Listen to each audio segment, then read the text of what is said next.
C'est une preuve d'humilité énorme. Et c'est de s'enrichir d'une connaissance qui n'est pas la sienne. Parce que Moshe Rabbeinu, l'otov adavar, c'est pas bien ce que tu fais. Il se rend pas compte de ce qu'il fait. L'otov adavar shataose. Que toi tu te tiens assis, les gens se restent debout toute la journée, c'est pas possible. Il n'est pas conscient de la carence qu'il est en train de créer autour de lui. Et pour ça, il faut une shmia, il faut une écoute. Il faut apprendre à entendre. C'est autre chose que ne sait pas faire. Chose que n'a pas, au début, il n'était pas sensible à ça, Moshe Rabbeinu. Maintenant, il s'est enrichi d'une nouvelle connaissance, une nouvelle sensibilité qui est celle de son beau-père. Il entend le son de la voix, et ça le transforme. C'est-à-dire qu'on doit, au départ, s'habituer à réfléchir sur soi, s'habituer à construire des notions chez nous, et d'attendre de... On a créé un terrain, et maintenant on peut construire dessus. Mais la shmiya, c'est que forcément, au départ, on a créé un terrain au départ. Après, on peut construire dessus quelque chose qui va, oui, nous faire réagir. Mais on ne sera jamais, au grand jamais en réaction, jamais, si on n'a pas de questions. Si on ne se rend pas compte, si on ne voit pas ce qui se passe dehors. Si on n'est pas capable de sortir de soi et de se regarder agir, de s'entendre agir. Vous avez compris ? Ce qui a manqué à Moshe Rabbeinu, il dit, mais je crois pas, tu vois pas qu'ils sont debout, et toi tu es assis, le matin au soir, tu vois pas ? C'est quand même incroyable que Moshe Rabbeinu, avec la sensibilité qu'il a en Mitzrayim, il voit les gens souffrir et que ça le rend fou, il veut absolument les sauver, il est extrêmement sensible à l'extérieur, à ce qui se passe dans le cas d'Israël, et là il est complètement indifférent, c'est incroyable. Bah oui, parce qu'il est engagé dans sa halakha. Il ne se rend pas compte que sa halakha, quelque part, il dit voilà, je vais leur apprendre la Torah, je vais apprendre les Chukim, Mishpatim, je vais apprendre tout. Il dit donc, sous prétexte d'halakha, il va pas se rendre compte que autour de lui, il est l'auto va d'avoir château, c'est pas bien ce que tu fais. Navol, tu vas t'user. C'est-à-dire que l'auto va d'avoir. Il croit qu'il est dans les Tzaratov, en fait il est dans les Tzara. C'est ça qu'il lui dit son beau-père. Tu crois bien faire, tu as tort. Tu crois bien faire, mais non, l'auto va d'avoir. Parce que écoute mon conseil et tu verras qu'Hachem sera avec toi. Que quoi ? Tu vas partager les choses, tu vas faire des kavod, que les gens, tu verras qu'ils ne vont pas obligés d'attendre toute la journée du matin au soir. Il y aura des petites queues, les gens vont s'occuper. Voilà, tu as des juges qui vont juger des petites choses et de plus en plus difficiles jusqu'à ce qu'on arrive à toi. Mais tu verras que toi, tu auras moins de tâches et tu verras que les gens ils seront contentés aussi, les deux. Cette sensibilité, cette manière d'organiser la vie, ça, Moshe Rabbeinu, il l'apprend par son beau-frère. Voilà. Ça, Veishma, il entend. Donc ça veut dire qu'il faut construire cette écoute-là, c'est essentiel, fondamental. La shmiya, c'est ça qu'ils ont. Et c'est ça qu'il a manqué au clan Israël. C'est pour ça qu'après, lorsqu'ils reçoivent la Torah, il manquait cette shmiya-là, il manquait cette écoute. C'est pour ça qu'on est obligé de leur imposer la Torah, parce qu'on sait pertinemment que sans être capable d'entendre, on n'est pas crédible. Alors on va nous imposer des choses, pour nous rendre crédibles. Nous imposer une façon de voir. Parce qu'on n'est pas mature et pas adulte pour l'entendre. C'est imposé. C'est pour ça qu'Hachem il met la montagne sur la tête en disant si vous l'acceptez tant mieux, sinon je vous enterre avec. C'est-à-dire que si vous n'êtes pas d'accord de pouvoir la vivre complètement, alors je vais vous l'imposer. Tout ça parce qu'on a dit, on voulait que Moshe, lui, on entende de Moshe Rabbeinu. Hachem, il ne voulait pas qu'on entende d'un homme, il voulait qu'on entende d'Hachem. C'est-à-dire qu'on ne soit pas obligé de passer par un intermédiaire. Exactement comme le veau du veau d'or, que si Moshe n'est pas là, on est obligé de passer par un intermédiaire qui s'appelle le veau d'or. Hachem il dit mais non, on doit avoir un rapport direct. Il faut que vous arriviez à vous construire pour que vous soyez en direct avec Hachem et pas en direct et pas par intermédiaire. C'est pour ça qu'on fait la tfila, parce qu'on passe directement par lui. On voulait avoir un contact individuel et pas collectif. Hachem il dit Anochi Hachem Elokecha, je suis ton Dieu. Il s'adresse à tout le cas Israël, ok ? Il s'adresse à tout le monde. Il dit Anochi Hachem Elokecha, non. Anochi Hachem Elokechem. Quand on s'adresse à tout le monde, on parle à tout le monde, ok ?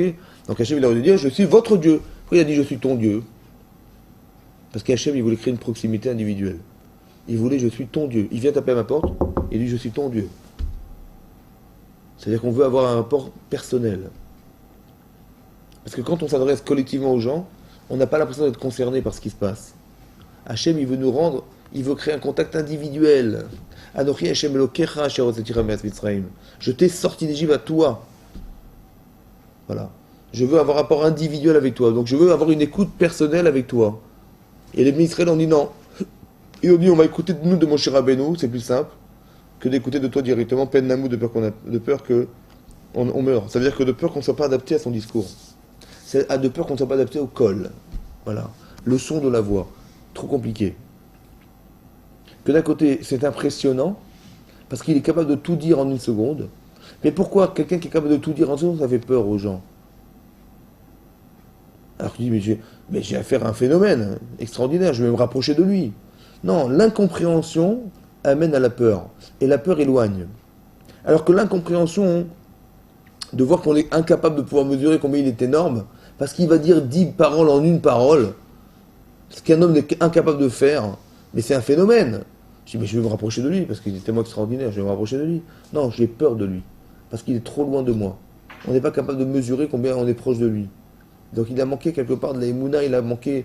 Vous avez compris? On est en problématique de rapport avec Hachem. Lui, il nous dit, je veux être ton Dieu, et nous on dit, oh non, on veut pas, on préfère qu'on passe par Moshe Rabbeinu, parce que c'est trop dur. Vous avez compris? On n'est pas capable de se construire pour avoir un rapport individuel avec Hachem. On préfère que ça reste collectif. Et qu'il s'adresse finalement à tout le monde en passant par un homme qui s'appelle Moshe Rabbeinu. Ça, c'était l'erreur. C'était une erreur. C'était pour ça qu'on est tombé dans le veau d'or. C'est pour ça parce qu'on n'est pas capable de sortir de la dépendance. On ne veut pas se construire une oreille. On a toujours besoin d'un autre qui, lui, écoute et nous, on écoutera de lui. Non. Il faut qu'on soit capable d'entendre par soi-même. Parce qu'Hachem, il faut qu'on arrive à le retrouver et pas passer par intermédiaire pour le retrouver. Quelqu'un qui refoule, qui renlève, parce que ça fait peur d'entendre des fois. Alors, Chameau, Amim, tous les peuples ont entendu, mais ils ont eu peur. Parce que ça leur est étranger. Vous avez compris? Ils ont peur de voir que finalement Hachem il a fait son choix et que nous, on est en recul. Voilà. Et le Klétzral fait peur, ça fait peur. Alors que normalement, ça devrait rapprocher les gens. Ça veut dire qu'il a manqué une construction personnelle. C'est-à-dire que si on se sent proche de la chose, alors on est réactif et on se rapproche de la chose. Et lorsque on n'est pas construit pour être proche de ça, on s'en éloigne. Donc ça veut dire que les choses, l'impression qu'elles nous donnent, c'est ça qui va créer ce qu'on a su créer chez soi. Vous avez compris? Cette sensibilité qu'on a créée, parce que quelque part on a construit un mécanisme qui nous amène à nous sensibiliser par la question, par l'interrogation. Alors on a créé un vide, un manque, et la réponse c'est ce qu'on va entendre. Ça donne une réponse, et ça nous fait réagir. Mais lorsqu'on n'a pas créé cette sensibilité-là, on n'est pas outillé pour arriver à développer ce genre de mécanisme chez nous, alors ça va nous traverser. Ou pire, on va savoir, et ça va nous faire peur de savoir, on va préférer refouler, ne pas accepter, parce que on a l'impression que c'est trop dur. Parce que si Hachem nous propose, Hachem nous propose, c'est que ça s'adapte à soi ou pas? Alors pourquoi on a peur? Parce qu'on n'a pas confiance en nous, et on n'a pas confiance en lui. Alors qu'on aurait dû avoir confiance, c'est-à-dire qu'on aurait dû se dire mais c'est bien sûr que c'est pour nous et donc on va se construire pour ça, on va se sensibiliser, on va essayer de comprendre comment on va pouvoir accepter l'information en passant par Hachem directement. Ça va? Et ça, c'est le refusé. C'est pour ça qu'il tombe après, il tombe dans le veau d'or, parce qu'on passe toujours par un intermédiaire. On est dans un mécanisme intermédiaire, alors on reste dans l'intermédiaire, on faute. Alors qu'on pourrait avoir directement les rapports, la relation avec Hachem. Hachem il est clair, il dit Anochi Hachem Elokecha, il s'adresse individuellement à soi, pas collectivement. Tu vois, on est complètement concerné. Donc cette écoute-là, d'être concerné, c'est le travail de Yitro, et c'est le travail qui était celui de Moshe Rabbeinu. Et je pense que le message à retenir, c'est celui-là, c'est-à-dire on doit s'outiller pour arriver à se construire une oreille, d'apprendre à écouter les gens, d'apprendre à entendre les autres. Et de toute façon, on sortira grandi, parce que cette écoute-là, hein, si elle est sensible, elle va nous renforcer, elle va nous enrichir notre façon de percevoir les choses. Et au pire, au mieux, on sera, Hachem, grandi par cette relation. Amen.